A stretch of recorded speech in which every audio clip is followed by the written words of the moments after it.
Magandang gabi po sa ating lahat. Ito pong yung likod, Pastor Romy Ulaso ng Pateros Evangelical Church. Nandito po tayo sa panggabi nating online service. At ngayon po pag-uusapan natin yung sinasabi po ni Haring David na lumapit at magpuri daw tayo sa Lord. No? Pero bago tayo magpatuloy, lalapit muna tayo. Papasalamat tayo sa Panginoon dahil meron tayong pagkakataong kagaya nito para magpuri at magpugay sa ating Panginoon. Panginoon, maraming salamat sa gabing ito. Alam po namin na marami kaming bagay na dapat ipagpasalamat. Kaya lumalapit po kami ngayon sa oras na ito. Nagpapakumbaba, nagsusumamo na gusto po namin maranasan ang iyong kapangyarihan, ang iyong presensya sa pamamagitan po ng pag-aaral ng iyong salita. Muli, Panginoon, humingi po kami ng tawad sa lahat ng aming pagkukulang, sa lahat ng aming pagkakamali. Hayaan niyo po, Panginoon, makita namin, bakit nga ba sinuutos mo na lumapit at dapat magpuri po kami sa iyo? Makita po namin ng maliwanag ito at tunay na magbibigay po ito ng kadahilanan bakit kailangan namin magpuri at magpasalamat. Sa pangalan ni Jesus, naasahan po namin, makiintindihan namin, maunawa namin ang iyong salita. In Jesus' name, Amen. Amen. Sabi po rito sa awit 95, 1-2. Tayo na't lumapit kay Yahweh na Diyos. Siya ay awitan, ang batong kublihan, ating ngang handugan. Masayang awitan. Tayo na't lumapit sa kanyang presensya na may pasasalamat.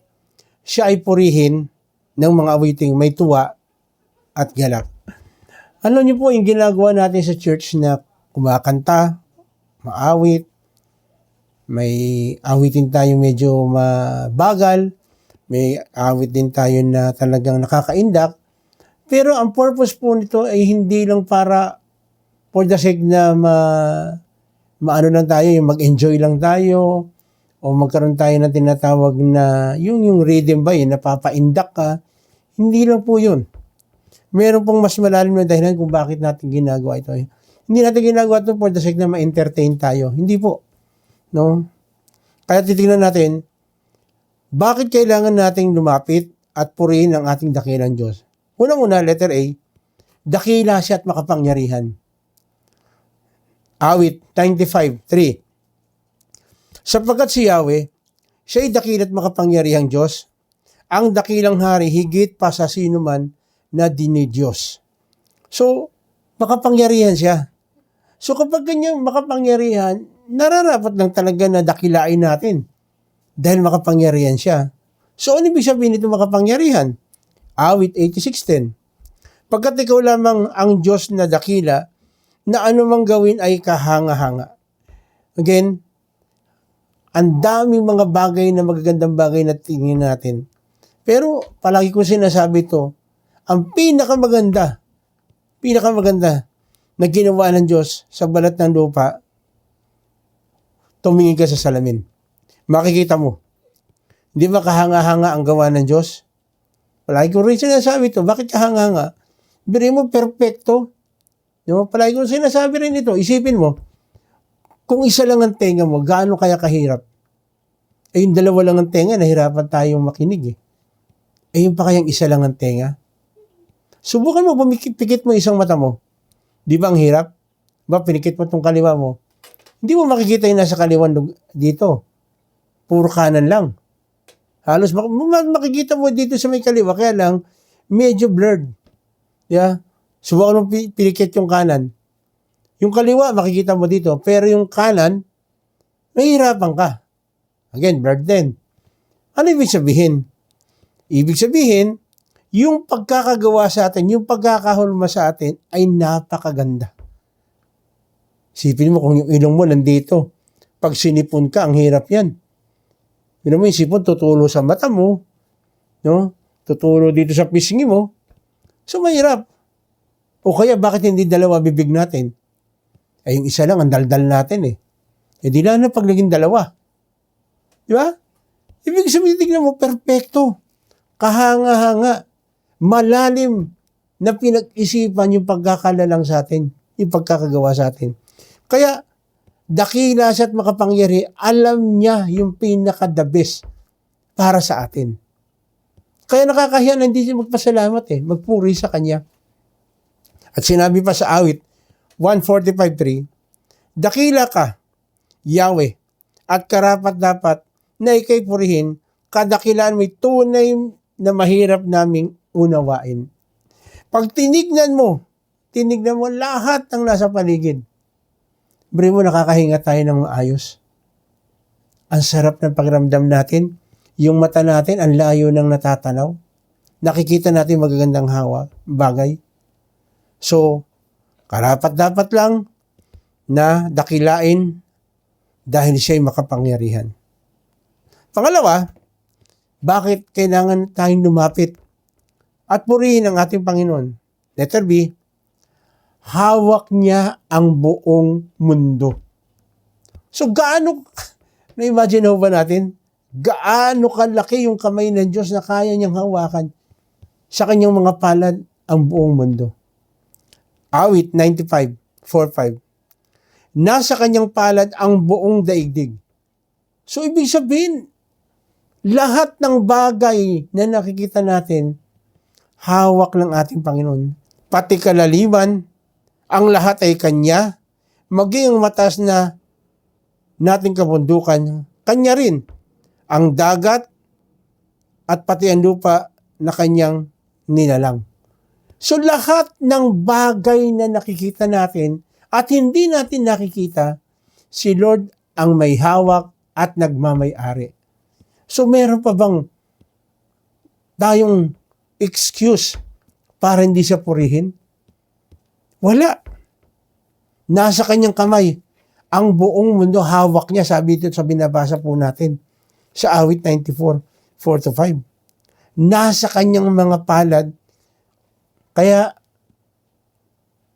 totoo yung yung kapag nagkakaroon ng lindol, dahil hawak niya, naku, si Lord, inaalog yung may lindol sa isang lugar, naku, si Lord, inaalog yung lugar na yun, ginagano ng Kanyang kamay. Totoo po yun. Literally, kagaya din sa sinasabi nito, hawak niya ang buong mundo. Kaya natatanda ko yung kanta, upon His hand. He got the whole world. In His hand, He got the whole world. Alam niyo ba yung kantang yon? Nasa kamay daw ng ating Panginoon ang buong mundo. At totoo po ito. Base dito. Kaya nga yung kinakanta po natin sa church hindi po ibig sabihin na for the sake na ma-entertain lang tayo. Kaya again, ini-encourage ko po kayo. Pag meron pong mga praise and worship, lalo pag may sa simbahan kayo, nag-church po kayo, wag na hindi nyo maabutan yung praise and worship. Again, hindi para ma-entertain lang. Hindi para dahil sa melody, kundi yung meaning nung kanta. Bakit? Pag ginaawit natin ito, inaalala natin, primo, aawitin mo. Yung mundo hawak, in His hand, the whole world, in His hand. Hindi ba parang isipin, wow, ibig sabihin lahat ng bagay dito sa mundo, kontrolado ni Lord. Kontrolado niya. Lahat ng bagay, name it. Lahat ng bagay. Baka sabihin nyo, yung demonyo. Oo, kahit yung demonyo. Actually, hindi naman talaga sila masama dati. Mga anghel sila. Binagsak lang sila. Dahil sa kanilang kapalaluan. Gusto nila lang maging mas mataas pa sila kaysa kay Lord. Hindi po pwede. Si Lord ang makapangyarihan sa lahat. Hindi po pwedeng mayroong papantay sa Kanya. Dahil siya lang ang lumalang. Kasama ang ating Panginoon. So una, dakila at makapangyarihan siya, kaya dapat lumapit at magpuri tayo sa Kanya. No? Pangalawa, hawak niya ang buong mundo. At pangatlo, nilalang niya tayo. Oo, nilalang ka niya. Ako, nilalang niya. Awit 95:6-7. Tayo na't lumapit, sa Kanya'y sumamba, at magbigay galang, lumuhod sa harap ni Yahweh, na siyang sa atin may lalang. So, Wala tayong dahilan, wala tayong maibibigay na dahilan para hindi tayo magpuri at magpasalamat sa Kanya. Dahil tayo ay ginawa lang niya. Tayo ay nilalang lang niya. So walang may karapatan sa atin. Bakit ganito yung pagkakagawa ng Lord? May kanya-kanya tayong katangian. At si Lord lang ang nakakaalam kung ano yung kalagayan mo ngayon, kung ano itsura mo ngayon.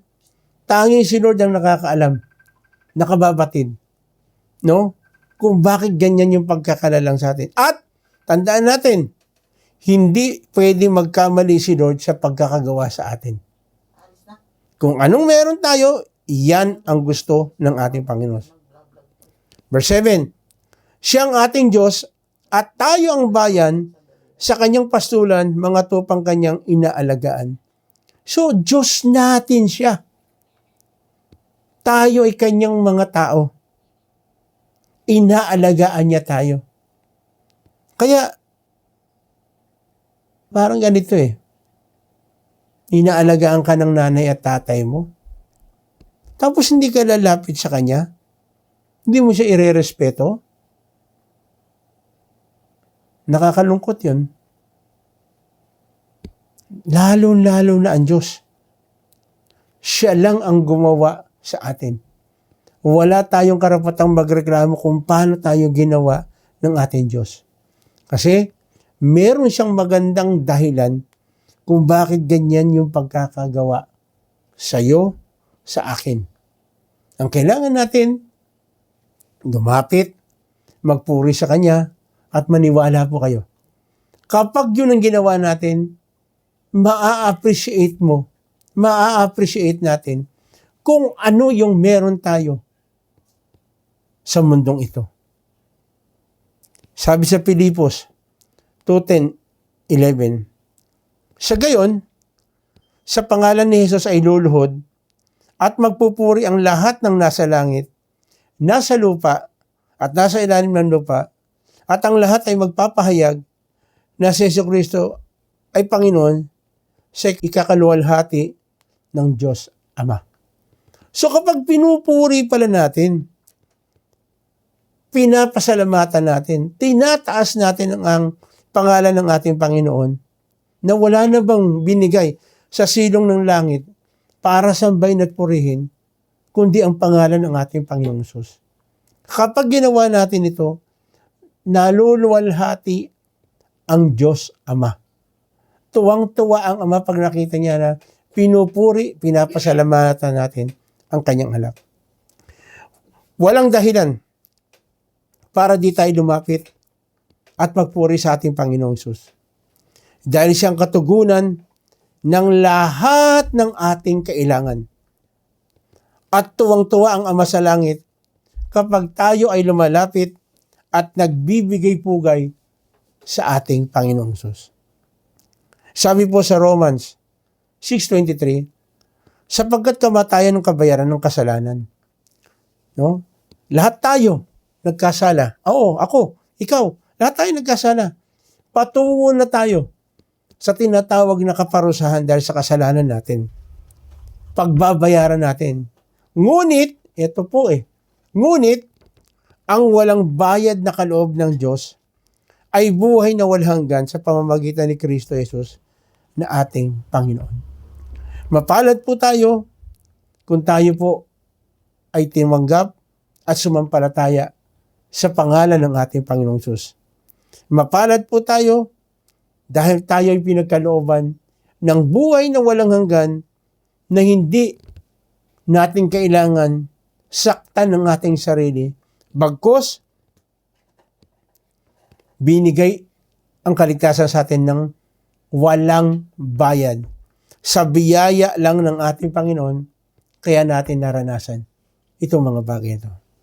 Kapatid, sa gabing ito, kumusta na? Ano na yung kalalagayan mo sa panahong ito? Ang ating Panginoon, nag-aantay lang. Nag-aantay siya na tayo'y lumapit sa Kanya at sambahin natin siya. At gustong-gusto ito marinig ng ating Ama na nasa langit. Bilang anak ng Diyos, tumanggap, sumampalataya sa Kanya, nararapat lang na magbigay pugay tayo sa ating Panginoong Hesus. Ang tanong, tinanggap mo na ba at sumampalataya ka na kay Lord sa ating Panginoong Hesus?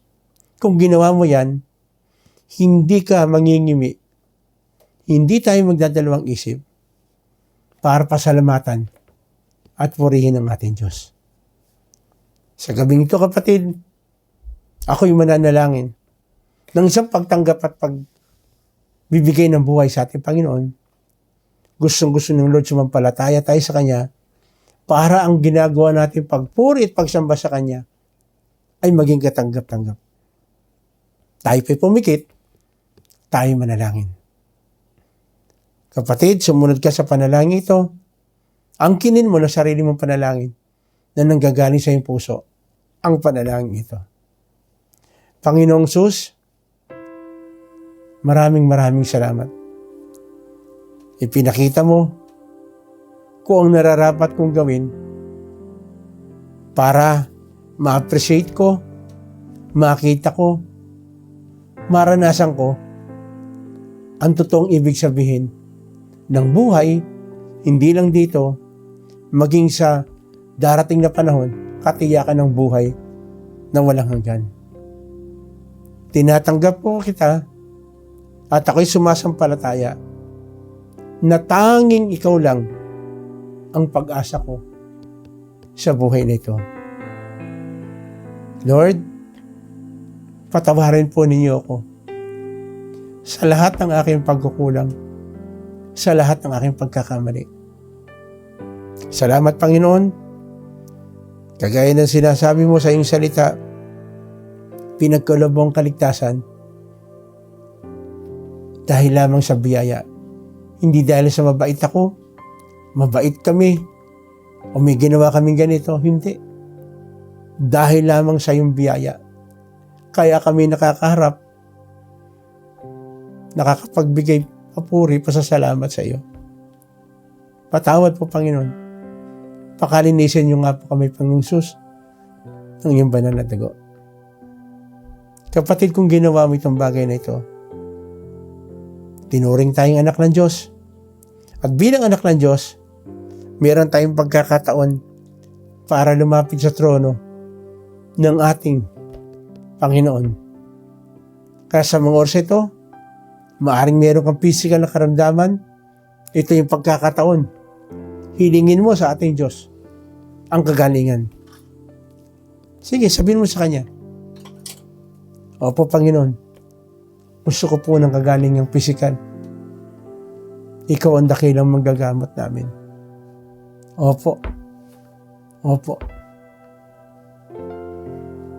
Lord, tulungan niyo po ako na matuto po ako na magpatawad, humingi ng tawad sa mga tao na maaring nasaktan ko, sinasadya man ito o hindi sinasadya, o kung man ang nasaktan, matuto po ako, Panginoon, na magpatawad dahil ikaw mismo nagsabi sa iyong mga salita. Patatawarin mo ako kung ako rin marunong magpatawad sa mga tao na kagawa ng kasalanan. Lord, tulungan niyo po akong makalaya sa gawa ng kalaban para totoong makasamba ko sa inyo sa Espiritu at katotohanan. Tulungan niyo po akong makalaya para totoo magawa ko yung mga bagay na dapat kong gawin para sa iyong pangalan. Financially, Panginoon, lumalapit po ako sa inyo. Kayo po nakababatid na kailangan ko po ng inyong tulong para sa provision. Kung wala ang trabaho, sabihin mo, kapatid, hilingin mo sa ating Panginoon na bigyan Kanya ng trabaho. Tulungan ka ng Diyos. Magtiwala ka sa Kanya. O kung meron ka man trabaho, lahat ng mga resources na binigay sa iyo ng Lord sa atin, gamitin natin ng tama. Huwag nating sayangin yung biyaya na binigay ng Diyos. Gamitin natin ito para tayo ay makapagbigay pugay sa ating Diyos. Pamamagitan ng pagtulong sa ibang tao sa mga nangangailangan. Kaya na rin, Panginoon, Pagpalain po ang mga kapatid nagdiriwang ng kanilang kaarawan, kanilang anniversary. Tunay na maranasan nila ang totoong kagalakan na nanggagaling sa inyo sa extension ng buhay, sa extension ng pagkasama ng mag-asawa. Lord, pagpalain niyo po ang bansang Pilipinas. Nakikita niyo po yung aming kalalagayan. Ang dami pong mga bagay na kung titignan po namin ay talagang malayong-malayo po para makapagbigay pugay sa iyo. Tulungan niyo po kami, Panginoon, na hindi kami masilaw ng takbo ng mundong ito. Bagkus manatili kami sa tronong iyong biyaya sa inyong presensya. Opo, Panginoon. Opo. Ganyan na rin, Panginoon, kitang-kita namin na kung ano man nangyayaring kaguluhan, hindi lang sa Pilipinas, sa buong mundo. Away-away, giyera, lindol, baha, tagutom. Lord, mapalad pa kami dito sa Pilipinas, hindi namin nararanasan yung mga ganon. Pero Lord, tulungan niyo po kami, Panginoon, na hindi kami magkaroon ng kalos na heart, patigas na puso, na para bang wala kaming awad sa mga tao na hirapan. Kaya sa mga gusto, Panginoon, nagpapakumbaba kami, tulungan niyo po sila. Magkaroon po ng puso na may takot sa inyo, yung mga namumuno sa bawat bansa na pinagmumulan ng giyera at away. Tulungan niyo rin, Panginoon, yung mga nanggugulo, na magliwanag ng kaisipan. Ikaw lang, Panginoon, pwede magbago ng puso nila. Ikaw lang, Panginoon, pwede magbago ng isip nila para maging maayos ang lahat. Lord, hindi po ang superpower na bansa ang totally po pwedeng magbigay ng protection sa bawat bansa, even sa Pilipinas. Dahil kayo ang aming Almighty God, kaya ang buong bansang Pilipinas ay ikaw ang nagmamay-ari at ikaw ang magbibigay ng protection. Pagpalain niyo po ang aming presidente hanggang sa pinakamababang nanunungkulan, lokal man o national, magawa nila ang mataayos para sa kaayusan ng aming bansa. Ang mga sundalo, mga pulis, magawa po nilang kanatungkulin para ang peace and order ng aming bansa ay maging maayos. Pagpalain mo po, Panginoon, ang bansang Israel, dahil ikaw mismo nagsabi, ang sino man magpala sa bansang Israel ay yung pagpapalain. Muli, Panginoon, sa gabing ito, umaasa kami na mangyayari, magaganap ang aming hiniling na ito kasi kami sumasampalataya at nananalig na kaya mong gawin ang lahat na ito at ito hinihiling namin sa pangalan ng aming Panginoong Sus. Amen. Amen. Muli, ito pong inyong lingkod, Pastor Romy Olaso, ng Pateros Evangelical Church, nagsasabi, kung meron po kayong mga katanungan regarding dito sa pinag-aralan natin, huwag po kayong magkatabili. Huwag po kayong magdalawang isip. Willing na willing po kami na sagutin ang inyong mga katanungan o mga bagay na gusto po ninyong malaman pa. Muli, ito po yung lingkod, Pastor Romy Olaso, pagpalain po tayo ng ating Panginoong Jesus. Magandang gabi po sa ating lahat.